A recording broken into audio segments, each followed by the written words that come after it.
Waktu latih jana ya, misalnya Banti kasih contoh untuk kebanyakan dari kalian latih anapanasati ya, objeknya nafas. Nah, Banti bilang nafas terus nggak apa-apa ya, pertahanin kesadaran terhadap nafas, dia mau kasar, mau halus, mau hampir hilang ya tetap ya, coba sadari nafas, jangan lepas. Nah, lama-lama nanti cahaya muncul, bersatu sama nafas. Nah, kalau cahayanya masih belum bersatu sama nafas, kita nggak sebut nimitta. Nah, ini banyak yang salah paham, ya, salah ngerti.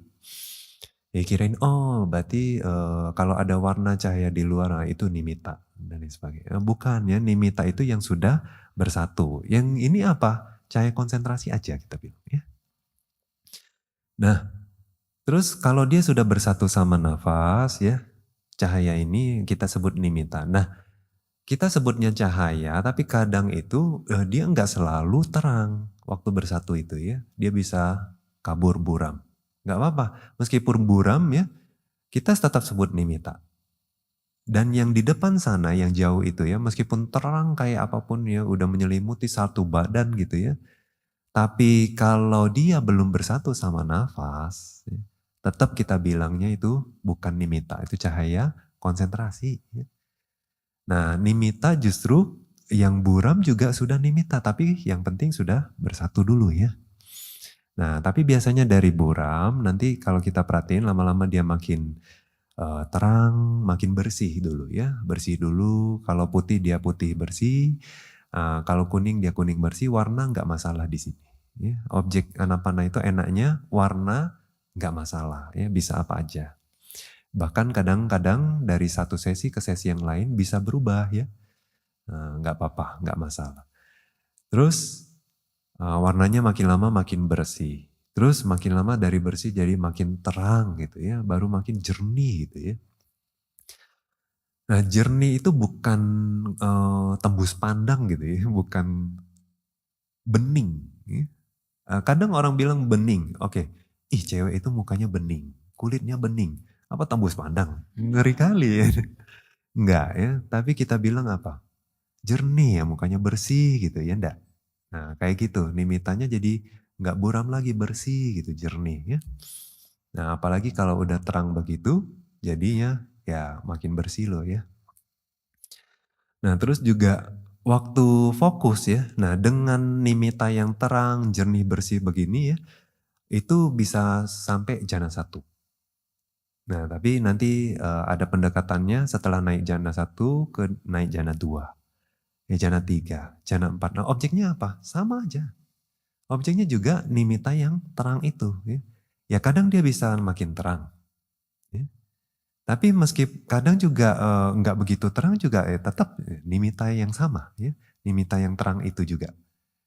Ya, dari jana satu, jana dua, jana tiga bisa objek yang sama. Tapi kondisi batinnya berbeda. Nah, karena kondisi batinnya berbeda, level konsentrasinya juga berbeda. Semakin naik levelnya, semakin kuat dalam gitu ya konsentrasinya. Nah, objeknya sama. Nah, oleh sebab itu ya kadang-kadang itu meskipun dengan objek yang sama itu bisa mencapai upacara ya. Upacara itu artinya bedanya sama jana ya, ada beberapa yang sedang lagi fokus nimitta, Bang Teh pengen jelasin dikit. Apa bedanya upacara samadhi sama jana samadhi? Nah, kalau jana itu rasanya seperti kunci ya. Eh, kalau di Pali sebutnya apana. Apana itu artinya terserap. Terserap di sini ya bisa beberapa interpretasi. Makanya beberapa meditator kadang ngerasa ya beneran kayak tersedot gitu ya, jadi terserap. Tapi nggak semua orang juga gitu. Ya. Artinya jangan dijadiin patokan gitu. Kadang-kadang di sesi pagi misalnya Anda terasa seperti kesedot, masuk ke dalam, ya, terserap. Tapi di sesi berikutnya, oh enggak, ada fenomena itu. Lalu kalian berpikir, ah saya mungkin enggak jana. Juga makanya jadi jangan dijadikan patokan.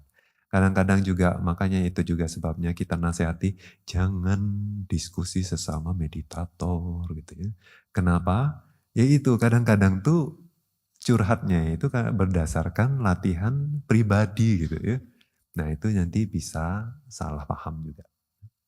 Kadang, oh saya nggak ngerasa begitu ya, berarti aduh putus asa, berarti saya bukan jana, meditasi saya salah, oh ya udah balik napas lagi dah gitu ya.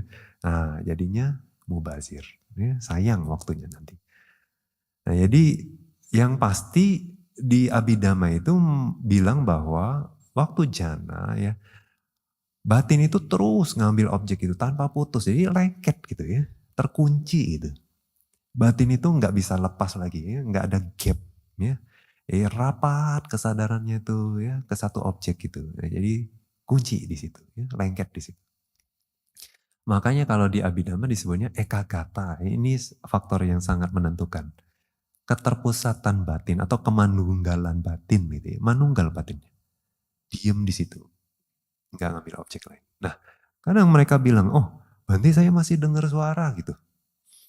Nah itu kadang bisa ya, kalau konsentrasi belum gitu kuat ya, belum begitu fasih, belum terampil ya, dia masih keluar. Tapi uh, sebentar aja terus masuk lagi, dia bisa kunci lagi gitu ya. Nah semakin banyak bocornya ini kita bilang gapnya ya, nah itu akan semakin mempengaruhi level konsentrasinya. Ya. Bagus, hina, menengah, atau superior kita bilang. Nah oke. Gimana jadi? Ya perbaiki aja terus ya. Usaha pertahanin terus di objek, pertahanin lengketnya di objek gitu ya. Jangan terusik atau jadi jangan ragu gitu. Oh saya masih bisa dengar suara. Nah keraguan adalah kotoran batin, nanti drop konsentrasi. Nah jadi udah nggak apa-apa, dengar suara balik lagi. Terus cuma tahan aja. Jadi jangan antipati juga ya. Jangan kayak mau menolak suara itu ya, supaya jangan masuk sama sekali ya. Dengan standar yang terlalu tinggi, nanti malah jadi apa? Goyang batinnya, ya, goyah. Jadi udah pasrah aja, apa adanya, balik lagi. Nah, nanti kalau udah terima apa adanya gitu ya, konsentrasi malah bagus. Ya, malah suara-suara itu nggak kedengeran lagi. Nah, oke itu caranya memperbaiki kualitas. Nah, kadang ya batin itu tuh nggak seperti itu, nggak lengket gitu ya. Masih banyak keluarnya. Ya. Nah, itu kita bilang upacara samadhi. Jadi dia udah deket jana, tapi belum jana. Jana itu dia nggak ada gap, rapet dia kesadarannya terus gitu. Nah, tapi kalau upacara dia gap gitu ya. Nah, jadi kadang-kadang ya dengan objek yang sama ya murid itu bisa masuk upacara. Jadi sebelum jana 4 juga ada upacaranya ya. Nah, bisa upacara jana 4 atau masuk jana 4. Nah, apapun itu, apakah karena tingkat kesucian itu, apakah karena latih berwipasana, ya sedang wipasana, atau karena masuk jana dan upacara samadhi itu, batin jadi apa? Pasidati katanya, jadi jernih. Ya.